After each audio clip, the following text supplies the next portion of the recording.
Good morning, beloveds. It's always a challenge to wait for this thing to go live. Do I know it's gone live, or is it just teasing me? All right. It is December 11th.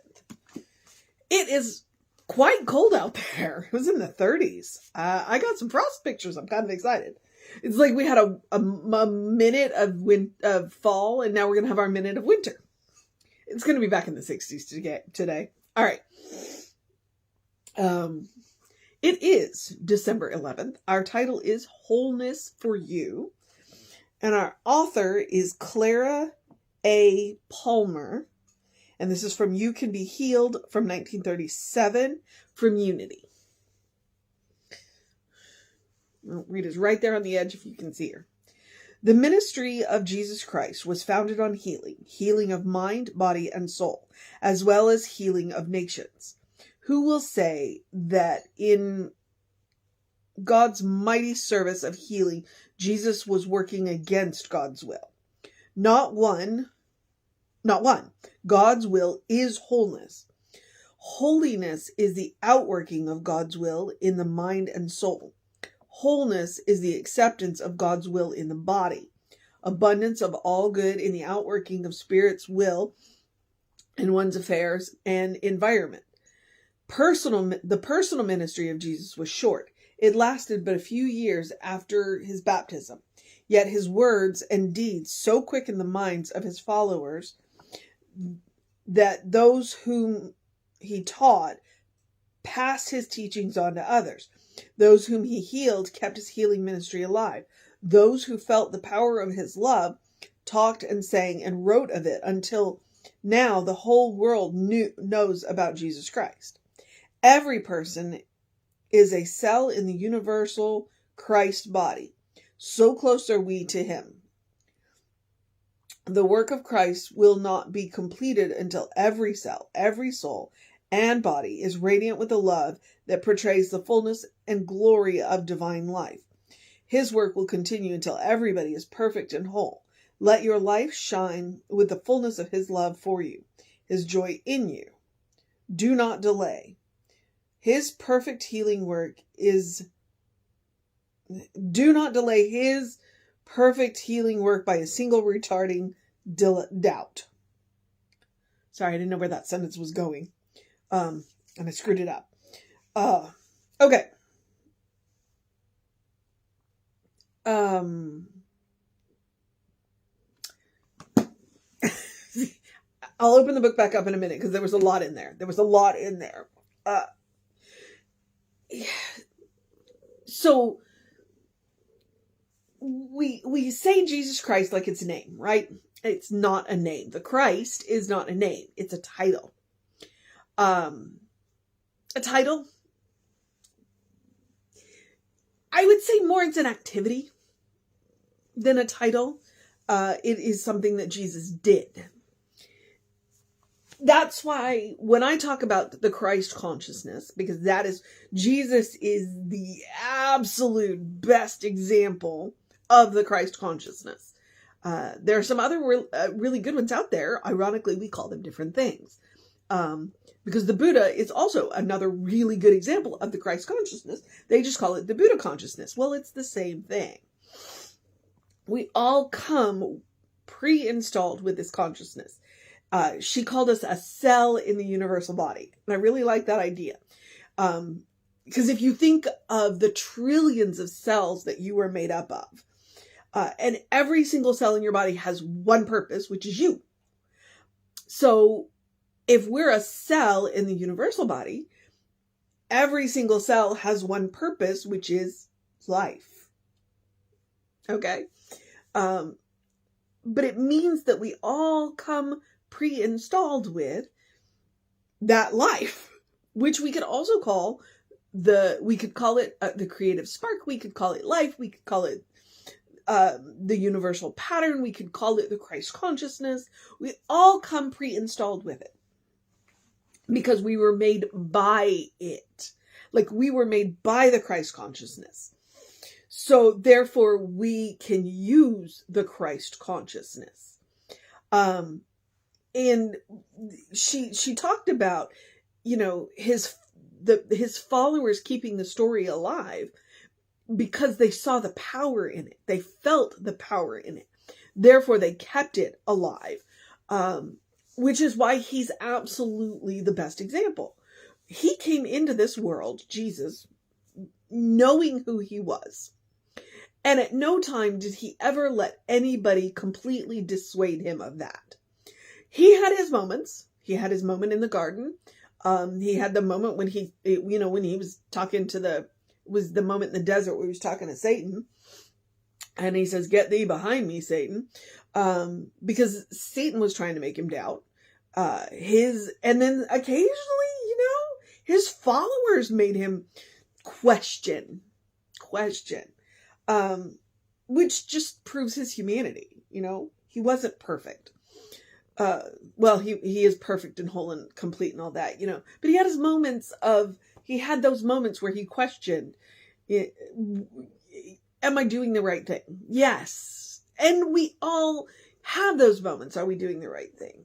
But if we go back to what he taught, which was love, he taught love, forgiveness, wholeness.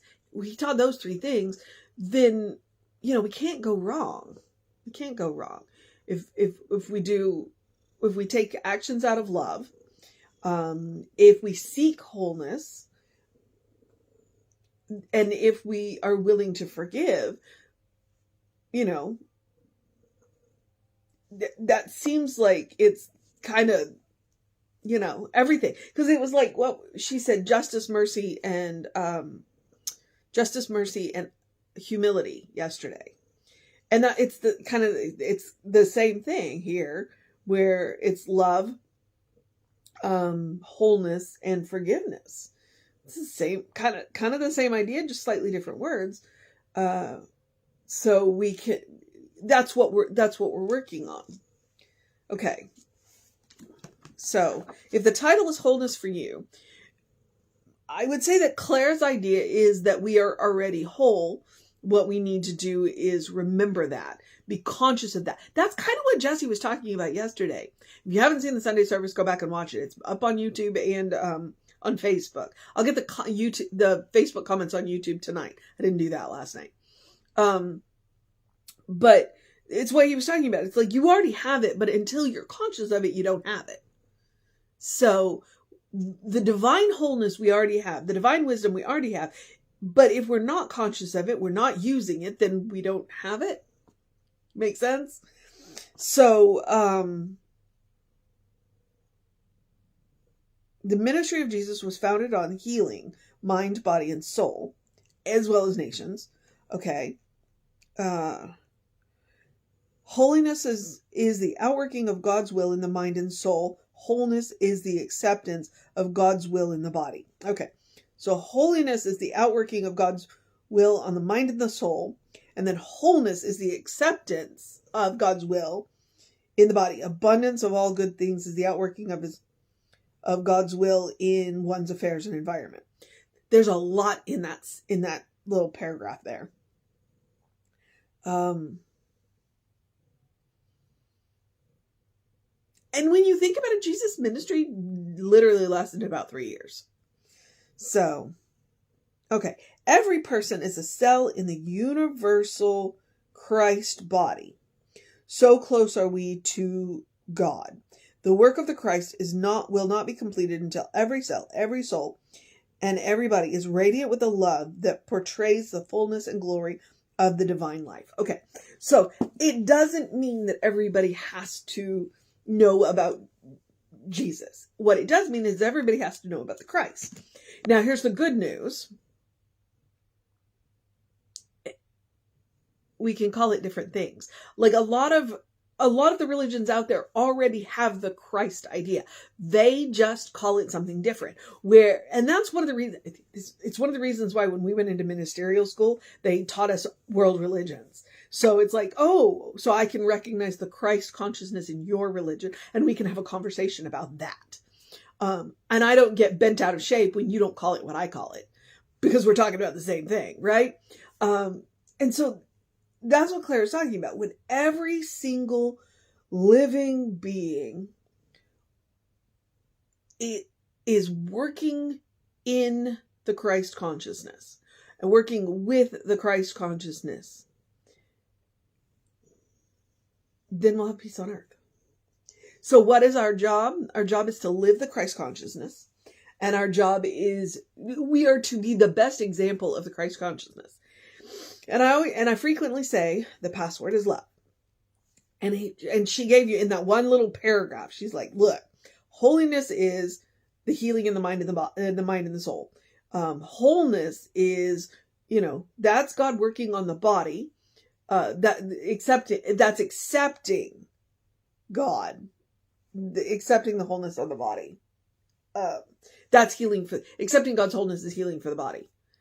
See, even now, it's so simple, and yet I'm tripping over my tongue trying to explain it. I think this is one of the ones where you would really benefit from reading this one. If you don't have the book, please get the book. The name of the book is Courage, Conviction, and Consciousness. It was compiled by Reverend Dr. C. William Mercer. Buy the book and read today, because she's got that one paragraph in there that is so important in recognizing what the Christ consciousness is and how it literally heals the mind and how it literally can heal the mind and the body, how Jesus can affect the nations. Don't bite her. You're being mean. Or you're being rude, I guess, not mean. Rude. Yeah. Because if everyone could accept that everyone already has the Christ consciousness, that we might call it something different, and that we could talk to each other, understanding that the languages might be different, but we're talking about the same thing. I mean, imagine that would go a long way to easing a whole lot of religious tensions. Now, do I think anybody's going to... I don't know. I was talking to somebody the other day about the Hindu religion, and she walked away from me, I think, thinking I was crazy. Because I was like, the Hindus only believe in one God too. They just understood that we can't conceive of the one, which is why they have so many different names for God. I don't know if she believed me or not, but it was just like, but that's the point. It's like, when you start to look at other religions, you see a lot of the same things. We call it the golden thread. It's the thread of truth that runs through every religion. We just dress it up differently. We call it different words. So, all right. Wholeness for you. It does go back to being willing to accept what you already have. Like, you already have that wholeness. Are you willing to accept it?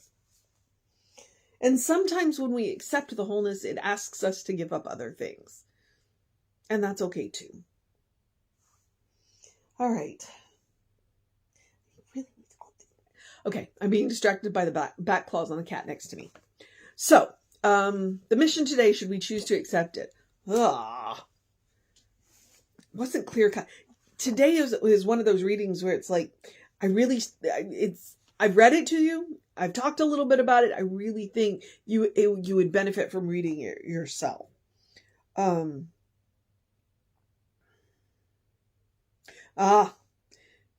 Okay. Let your life shine with the fullness of God's love for you.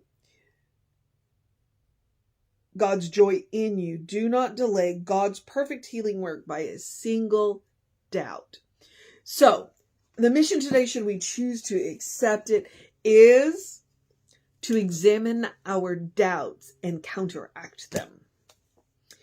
Whatever your doubt is, maybe we could do an exercise and write down, okay, what doubts do we have about our wholeness, our healing, what are our doubts? And let's argue against them.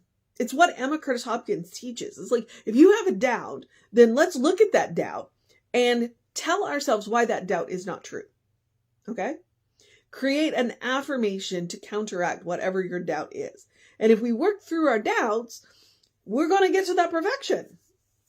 We can accept that wholeness when we realize that most of our doubts aren't even our own doubts. We've been taught them by other people.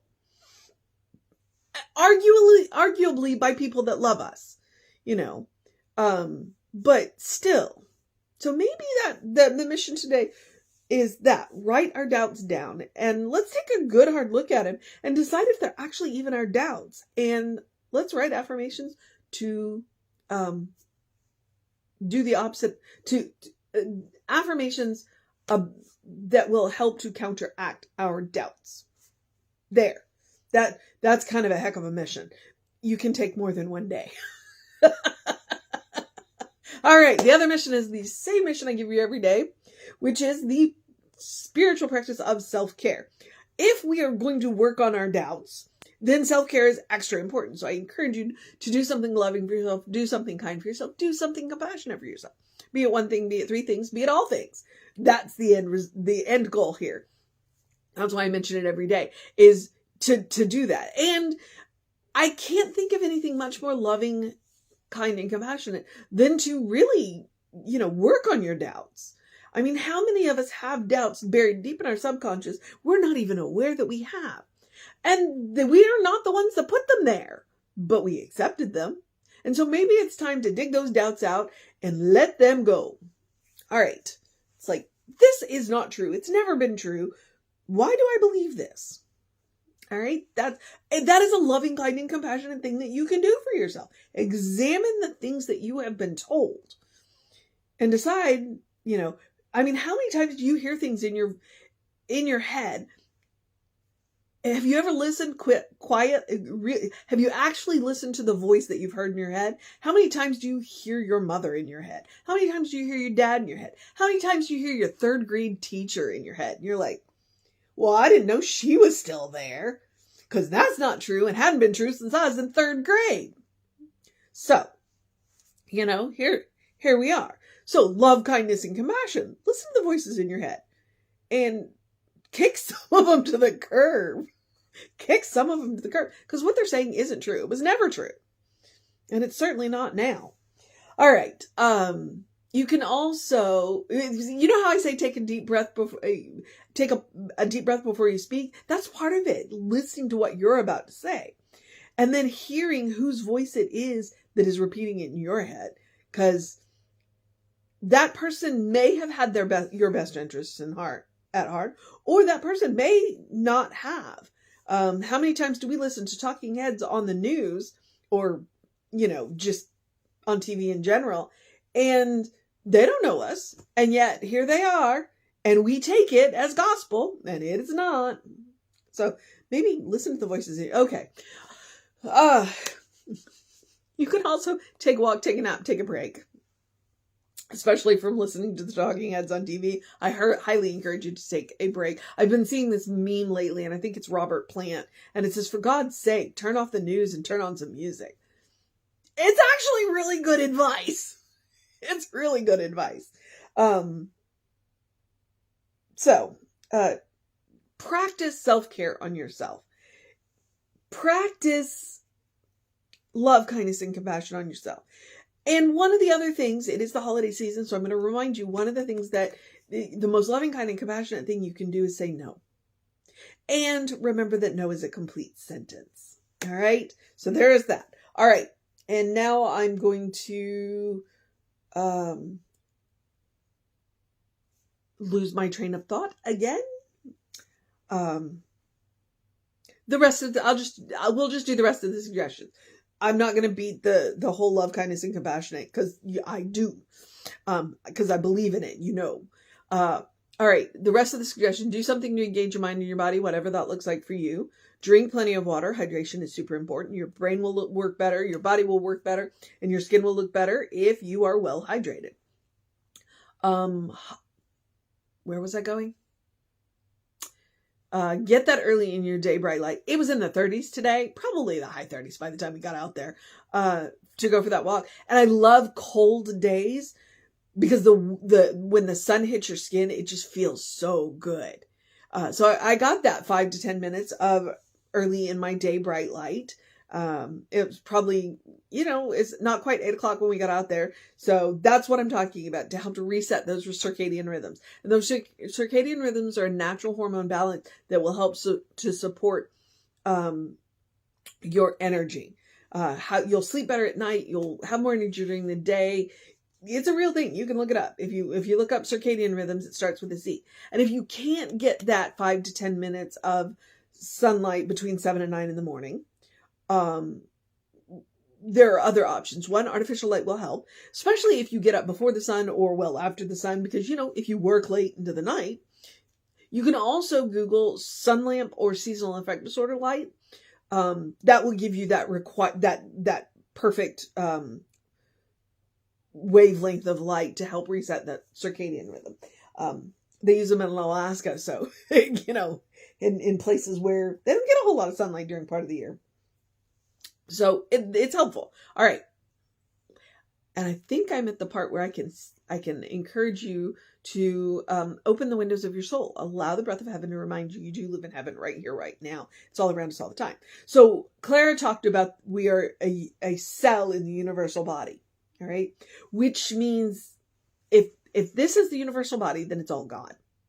So that Christ consciousness that we've been talking about, Clara and I today, that's what open the windows of your soul. Allow the breath of heaven to remind you do live in heaven, because of Christ consciousness. It's a heavenly consciousness. It is literally a mindset. If I could tell everybody one thing in the world, it's like, look, heaven is not a place you have to get to. It's a state of mind. It's a state of consciousness. Once you learn to create it for yourself, nobody can take it away from you, and any place can become heaven. Think about that for a minute and tell me that's not a superpower. And it's all part of that Christ consciousness. That's just what we call it in the West. Every religion has a piece of the truth. If we sat down and talked about it, we'd probably discover we have more in common than we don't. All right. We just get hung up on the vocabulary or the language, really. All right. Take Emma Curtis Hopkins' advice. Look for the good and praise it. You want to create that Christ consciousness. You want to look at that look for that wholeness. Look for the good and praise it. Look at all of the little good that you have in your life that can get blocked out when we focus on one big thing that we don't like. Okay? Look for the little good and praise it. All right.